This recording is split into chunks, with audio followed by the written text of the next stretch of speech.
Hi everyone, আসসালামু আলাইকুম। আসলে ধোঁয়াশার মধ্যে পড়ে গেছি। ধোঁয়াশা মনে হচ্ছে সব।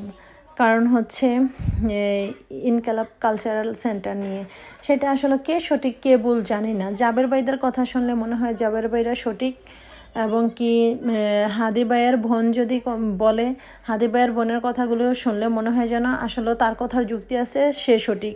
আসলে যে কার কথার যুক্তি আছে, কে যে সঠিক, আমরা সাধারণ জনগণেরা কিছুই বুঝতে পারছি না। আমরা ধোঁয়াশার মধ্যে পড়ে যাচ্ছি। তবে আমি এইটাই বলবো যে আপনারা রক্ত হয়ে রক্তের সাথে বেমানি করার চেষ্টা করবেন না বা করবেন না।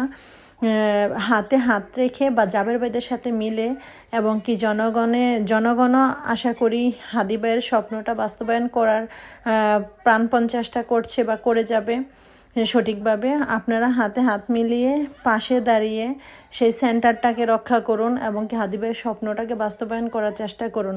আপনারা যদি হাদি ভাইয়ের রক্ত হয়ে যদি আপনারা নিজেরাই রক্তের সাথে কোনো রকম বেমানি করতে চান, জনগণ আমরা কি করব? আমরা তো ধোঁয়াশায় পড়ে যাব।